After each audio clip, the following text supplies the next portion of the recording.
7,500 safety মতো মাটি আছে, অলমোস্ট প্রায় 12,500 সেফটি মতো মাটি দেখছি না। তো আমি মনে করি যে আমরা যদি মাঠ শুরু করতে পারি খেলাধুলা, এখানে একটা সময় মানুষই বলবে যে এখানে একটা গ্যালারি হওয়া উচিত, স্টেডিয়াম হওয়া উচিত। যখন থেকে আসলে বেসিক্যালি আমরা দায়িত্ব পেয়েছি এবং আমি যখন গ্রাউন্ডসের চেয়ারম্যান আছি পরের দিনই কিন্তু আমরা আলটিমেটলি ভিজিটে বেরিয়েছি। এবং আপনি জানেন যে ঠিক যেখানে আমরা বসে আছি ঠিক এরকমই গোটাটা জায়গাটা কিন্তু এরকম জঙ্গল, শন এবং ঘাস ছিল। তো যত শর্ট টাইমের মধ্যে পারা যায় আমরা চাচ্ছি যে ঢাকায় বেশ কিছু মাঠগুলোকে যেগুলো পরিত্যক্ত অবস্থা আছে সেগুলোকে চালু করা। বিশেষ করে পূর্বাঞ্চলের এই জায়গাটাতে আমার মনে হয় যে বিউটিফুল একটা জায়গা, এত সুন্দর ভিউ, এত সুন্দর যে জায়গা আমি শুনেছি যে অনেক দিন ধরে নাকি পড়ে আছে। তো দেখে খুব মায়া লাগছে এবং আমার কাছে মনে হয় যে যত শর্টলি পারা যায় আমরা মাঠের অলরেডি কাজ শুরু করে দিয়েছি। আপনি দেখতে পারবেন যে দুটো মাঠ, এখানে একটা বক্স করে 10টা পিচ হবে এবং সাথে আউটফিল্ডের কাজ হচ্ছে। ওই পারেও বক্সে 10টা উইকেট হবে এবং সাথে আউটফিল্ডের কাজ হবে। এই দুটা মাঠ এবং পাশে আরেকটা মাঠ আছে, 3টা মাঠ। এবং এই 3টা মাঠকে যত তাড়াতাড়ি পারি 3 মাস বা 4 মাসের মধ্যে আমরা প্ল্যান করেছি যে স্লপ করে যত তাড়াতাড়ি খেলার উপযুক্ত করা যায়। তো বেসিক্যালি প্রাথমিক অবস্থায় কাজ চলছে যে ঘাসগুলো উঠানো নেড়ানো এবং পরবর্তী যে কাজগুলো আছে অফিসিয়াল যে আমি বলবো যে প্রসেসিং যেটা আছে, বেশ কিছু বালি ফেলা লাগবে, স্লপ করা লাগবে, সেগুলো চলমান। মাটি চুরি একটা আলোচনা হচ্ছে, মাটি চুরি হয়েছে, বলতেন একটু মাটি, এটা আমি শুনেছি এবং বেসিক্যালি আমাদের একটা টিম আসছিলেন যে আমি যখন দায়িত্ব পাই তার আগ থেকে আমি শুনছি যে এরকম একটা ঘটনা যে এখানে বেশ কিছু মাটি প্রায় 20,000 সেফটি মতো মাটি পূর্বাঞ্চলে পড়ার কথা এবং এখন যেটা দেখা আছে মেজারমেন্ট করে শোনা গেছে এবং আমি কাগজে যেটা দেখেছি সেটা হচ্ছে যে প্রায় 7,500 সেফটি মতো মাটি আছে, অলমোস্ট প্রায় 12,500 সেফটি মতো মাটি দেখছি না। তো এটা আসলে আমাদের আসার আগেই ঘটনাটা। তো আমরা ইনকোয়ারি করছি এবং খুব শীঘ্রই একটা এনকোয়ারি কমিটি করব। বিকজ এই মাটিটা আমি এই জন্যই ইউজ করতে যাচ্ছি না এই মুহূর্তে, বিকজ এখন ইউজ করলে বা কোনো মাঠে যদি ইউজ করি এই মাটিটা আর থাকবে না, তো ডকুমেন্টসে থাকবে না, সেই জন্য মাটিটাকে ইউজ করতে যাচ্ছি না। এবং মাটির মধ্যে নাকি অনেক বাজে মাটি আছে, খুব একটা অনেকগুলো মাটি আছে, অনেক পরিমাণ মাটি আছে যেগুলো ইউজ করার মতো না পিছে। তো এই জন্য এই পরিমাণ মাটিতে আমি হাত দিতে যাচ্ছি না। এটার একটা সুন্দর সমাধান হওয়া উচিত, বিকজ আমরা আগে কি করেছি সেগুলোরও কিছু সমাধান জানতে হবে এবং সাথে আমাদের চলমান যে কাজগুলো আছে সেগুলোকে আমাদেরকে থামায় থাকলে হবে না। এবং আপনি জানেন যে প্রতি বছর আমাদের কিন্তু প্রচুর ডেভেলপমেন্টের কাজ হয়, উইকেট বানানো লাগে, অনেক কিছু বানানো লাগে। তো সেই কাজগুলোকে আমরা কত তাড়াতাড়ি স্টার্ট করা যায় সেগুলো কাজ করছি। বাট মাটির সংক্রান্ত যে জটিলতা আছে সেটা আমাদের একটা তদন্ত কমিটি করব এবং আমি মনে করি যে তদন্ত কমিটির মাধ্যমে ফেয়ার জিনিসটা বেরিয়ে আসে, কারা কারা এখানে ইনভলভ, বাইরের কারা আছে ইনভলভ এবং আমাদের কারা কারা জড়িত আছেন সেটা আমার মনে হয় বের করা উচিত। ভবিষ্যতের পরিকল্পনা আমি এখনই বলতে পারবো না, বিকজ পুরো ডকুমেন্টস আমি দেখেছি যে 20,000 সেফটি এবং সেখানে একটা বিশাল বড় গ্যাপ আছে। এই গ্যাপটা তখনই তদন্ত কমিটি যখন রিপোর্টটা দিবে তখন আমি বলতে পারবো যে কতখানি কী হয়েছে। বাট খুব ক্লিয়ার একটা আমি তদন্ত চাই যে যেন ভবিষ্যতে যেন এই ধরনের কোনো কিছু না করতে পারে কেউ। তদন্তের সাথে তাহলে যে আপনার যে কাজটা শুরু করতে যাচ্ছেন এটার কোনো সম্পর্ক নেই? না, তদন্ত তো ধরেন আলাদা, আগে কারা কি করে গেছেন সেইখান থেকে তো আমি অনেক কিছু এখন ওইগুলো ধরতে গেলে আমি অনেক কিছু পারবো না। বাট আমি মনে করি যে এখন যে জিনিসটা চলমান সেটা করতে থাকবো, বাট পিছনে যে জিনিসগুলো প্রবলেম হয়েছে সেটা কিন্তু আমার মনে হয় যে একটা এনকোয়ারি কমিটি করে সেগুলো তদন্ত করে সেগুলোরও সমাধান করতে হবে এবং কারা কারা জড়িত আছেন, কারা কারা কী করেছেন সেগুলো আমাদের তদন্ত করে নিয়ে আসতে হবে। প্রাথমিক ধারণা আসলে কি মনে হয়, আসলে এখান থেকে আসলে মাটি চুরি হওয়া কি সম্ভব না মাটি আসেই নেই? দেখেন, প্রাথমিক ধারণা এখন কোনো মানুষকে সন্দেহ করাটাও কিন্তু খুব খারাপ আমি মনে করি সবসময়। আগে প্রপার জিনিসটা জানা উচিত যে আমি দেখেছি বিলের মধ্যে যে 20,000 সেফটি মাটির পরিমাণের ইয়ে ছিল, কিন্তু যখন আমাদের মেজারমেন্ট করা দেখা যাচ্ছে যে অলমোস্ট 7,500 মতো পাওয়া গেছে। তো এটা পড়েছে কি পড়ে নাই বা কে সাইন করেছে কে করে, এই পুরো জিনিসটাকে দেখতে হবে এবং এটা একদমই আমি মনে করি স্বচ্ছ একটা এনকোয়ারি কমিটি করতে হবে যেন একদম পুরো জিনিসটা সিনারিওটা বেরিয়ে আসে কারা কারার মধ্যে জড়িত। ভাই, আমাদের 31 সালে একটা ওয়ার্ল্ড কাপ আছে, আমরা কি এক্সপেক্ট করতে পারি যে 31শে ওয়ার্ল্ড কাপ এখানে একটা পূর্ণাঙ্গ স্টেডিয়াম হবে এবং এখানেই ম্যাচ হতে পারে? আমরা চাচ্ছি যে দেখেন আমাদের নিজেদের কাছে খুব অ্যাজ এ প্লেয়ার আমার কাছে মনে হয় যে আমার পাশে সারিয়ার নাফিজ আছেন, আমাদের কাছে যখন আমরা প্রথম আরও মানে অলমোস্ট 20-25 দিন আগে আসছি, মাসখানেক আগে আসছি, যখন এই মাঠগুলো ভিজিট করার পরে আমাদের কাছে নিজেদের কাছে এত খারাপ লাগছে, এত সুন্দর জায়গা, এত ভিউ সুন্দর এবং এই মাঠটা নাকি প্রায় 7-8 বছর ধরে 5 বছর ধরে এভাবে পড়ে আছে। তো এসেই আমরা দুজন প্ল্যান করছি আগে খেলার ব্যবস্থা করবো।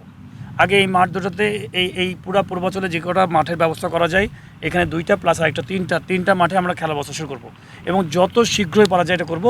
বাদবাকি যে ভবিষ্যৎ যে প্ল্যান আছে মানে আপনার গ্যালারি হবে, ফ্যাসিলিটিগুলো হবে, সেগুলো তো হবেই, বাট প্রাথমিক যে পরিকল্পনা আছে এই মাঠে আমাদের হচ্ছে যে ঢাকা শহরে প্রচুর স্বল্পতা আছে মাঠের। আপনারা জানেন আমাদের লিগগুলোতে বাইরের মাঠগুলো হায়ার করে নিয়ে খেলতে হয়, লিগগুলোকে আমরা সময় মতো দিতে পারি না অনেক মাঠগুলো। তো এইখানে যদি 3টা মাঠ যদি আমি রেডি করতে পারি, প্লাস আপনি ফতুল্লায় ইনার এবং আউটারটা আমাদের খুব শীঘ্রই আমরা চালু করার প্ল্যান আছে। অলমোস্ট 70% কাজ ডান, আগের সময় কাজ করে গেছেন। তো এই 30% কাজের জন্য হয়তো অবহেলিত ব্যবস্থা পড়া আছে।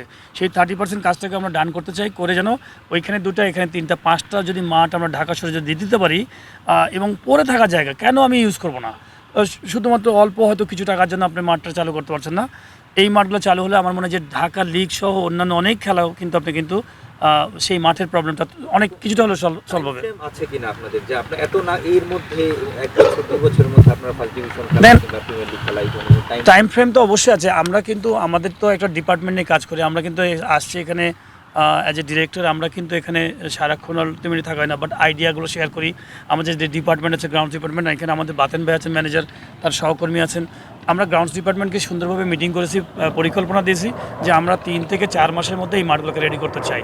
এবং এটার যে প্রসেসিং আছে আপনি জানেন যে অনেক কিছু মেনটেন করতে হয়, আপনার টেন্ডার কিছু করতে হয়, সেই প্রক্রিয়াগত কারণগুলো কিছু কিছু কাজ আছে, সেই কাজগুলো অফিস সিস্টেম যেটা আছে সেটা তারা একদম পুরো যে প্রকিউরমেন্ট আছে, যে নিয়ম আছে সেই নিয়মটা যেন ফলো করায়।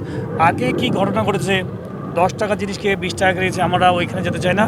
আমাদের যে এখন যে দায়িত্বটা আসছে আমরা মনে করি যে এটা রাইট ওয়েতে একদম আমরা চাই কত মিনিমাম কস্ট মিনিমাইজ করে একদম মানে আমি বলবো যে কতখানি যে কোয়ালিটি মেনটেন করার জন্য এবং কতখানি কস্ট মিনিমাইজ করা যায় সেটা আমরা চেষ্টা করব এবং ইনশাল্লাহ চেষ্টা করবো কত স্বচ্ছ ক্লিয়ার রাখা যায় জায়গাতে। জি ভাইয়া।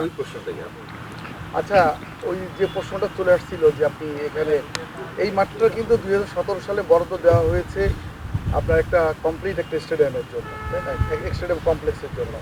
এবং আমরা ইতিমধ্যে অবগত হয়েছি সেটা হচ্ছে যে এই আপনার যে ডিজাইন চার্জ বাবদ কিন্তু $4 মিলিয়ন মধ্যে $3.1 মিলিয়ন ইতিমধ্যে নিয়েছে আপনার যে কনসালটেন্ট ফার্ম পপুলার।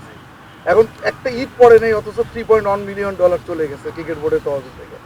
এখন এই জায়গাটা আপনারা নতুন করে যদি স্টেডিয়ামের কথা ভাবেন তাহলে আপনারা কোন বিষয়টাকে গুরুত্ব দিবেন? এটা কি সরকারি অনুদান না ক্রিকেট বোর্ডের অনুদান দিয়ে আপনারা স্টেডিয়াম নির্মাণ করবেন? কারণ ইতিমধ্যে আরেকটা প্রস্তাব আসছে, সেটা হচ্ছে ফুটবল ফেডারেশনও কিন্তু একটা কমপ্লিট স্টেডিয়াম চাচ্ছে এবং এনএসসি কিন্তু তাদেরকে আশ্বস্ত করেছে যে পূর্বাঞ্চলেই তারা একটা ফুটবলের জন্য একটা স্টেডিয়াম করে দেবে। এই যে আপনার যে বিদ্যমান যে জায়গাটা আছে 37.56 একরের মধ্যে, তো বিষয়টাকে আপনি কীভাবে দেখতেছেন? 2031 ওয়ার্ল্ড কাপ, এনএসসির অনুদান নাকি ফুটবল ফেডারেশনের সাথে ভাগাভাগি, কোনটা?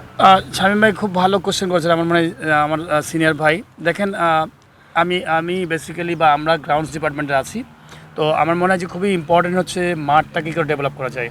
এটা কিন্তু একটা বিশাল বড় একটা স্টেডিয়ামের একটা বিশাল বড় বাজেট, সেটা কিন্তু বোর্ড মিটিং থেকে আপনাকে কিন্তু অনুমোদন নিয়ে আমাদের সমস্ত কিছু পরিকল্পনা করতে হবে। বাট প্রাথমিক অবস্থায় আমার কাছে মনে হয় মাঠ কিন্তু আপনি স্টেডিয়াম বানালেও স্ট্রাকচার যদি বানান, গ্যালারি বানান, তখনও কিন্তু মাঠ লাগবে, আর না বানালেও কিন্তু মাঠটা খুবই ইম্পর্টেন্ট। তো আমি প্রাথমিক অবস্থায় আমার কাছে মনে হয় যে মাঠটা খুব এসেন্সিয়াল, যে আমাদের আগে খেলাধুলাগুলো খুবই দরকার। আমি চাই যে আমরা ডিপার্টমেন্ট চাই যে এইটা মাঠগুলোকে রেডি করে রাখি, পরবর্তী সময়ে বোর্ডের পুরো ডিটেলস যখন আমরা যাব তখন হয়তো স্টেডিয়ামের গ্যালারি কোথায় কীভাবে হবে, যেটা ডিজাইন আছে, যাদেরকে আপনি বললেন যে একটা এক্সপার্টদেরকে দেওয়া হয়েছে, তাদেরকে অনেক টাকা পেমেন্ট করা গেছে, এগুলো একটা পুরাতন সময়ের একটা কথা। তো আমার কাছে মনে হয় যে ওই টাকা তো আপনি ফেরত আর পাচ্ছেন না, চলে গেছে। হ্যাঁ, সেটা কিন্তু আমার কাছে মনে হয় যে আমার কাছে অত ইম্পর্টেন্ট হচ্ছে পুরো বোর্ড সেগুলোকে নিয়ে অ্যানালাইসিস করে কোনটা হলে ভালো হবে অবশ্যই করবে। বাট এই মুহূর্তে আমি মনে করি যে আমার দায়িত্ব হচ্ছে যে মাঠগুলোকে কত তাড়াতাড়ি জলদি চালু করা যায় যেন আমাদের ছেলেদের জন্য সুবিধা হয়। ন্যাশনাল ক্রিকেট স্টেডিয়ামটা ফুটবলের সাথে আর কোনো সময় ক্ল্যাশ করবে কিনা, কিংবা ওই যে যেমনটা বলা হচ্ছিল এখানে একটা ফুটবল স্টেডিয়াম হবে, এনএসসি যেহেতু চাচ্ছিল করে চাচ্ছে, আবারও এই মাঠ নিয়ে ক্রিকেট ফুটবলের একটা না, আমি এখন পর্যন্ত এটা শুনি নাই, এটা নিয়ে আমি বলতে পারবো না। আমার কাছে এই ধরনের কোনো চিঠি আসে নাই। ভাই, আপনারা কাছে কি মনে হচ্ছে আপনাদের এই বোর্ড এই স্টেডিয়ামটাকে আপনারা মানে ইন্টারন্যাশনাল স্টেডিয়াম করতে পারবেন, যারা দায়িত্বে আছে না?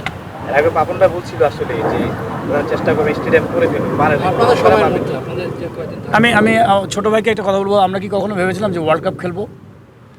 কখনো কি ভেবেছিলাম যে টেস্ট খেলবো? টেস্ট কথা আমার কাছে মনে হয় তো ছোটো ছোটো স্বপ্ন থেকে কিন্তু অনেক বড় স্বপ্ন হয়।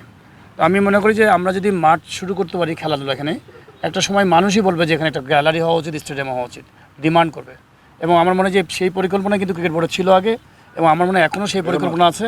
এবং ইনশাল্লাহ আমরা এটা চেষ্টা করবো যে আগে প্রথমে হচ্ছে মাঠ করতে হবে, পরবর্তীতে মাঠের সাথে ওই বাদবাকি যে ফ্যাসিলিটিস আছে, আমরা এই মুহূর্তে আমাদের প্ল্যান আছে যে এখানে এই মাঠগুলো 3টা চালু করা, সাথে প্রচুর ফ্যাসিলিটিস, মানে উইকেট আমরা যেটা আলাপ করেছি দুজন, আমার শ্রদ্ধেয় ছোটো ভাই, মানে আমি কী বলবো যে শাহরিয়ার নাফিস খুবই ভালো ক্রিকেট নিয়ে গবেষণা করেন, অনেক দিন ধরে ক্রিকেট বোর্ড আছেন।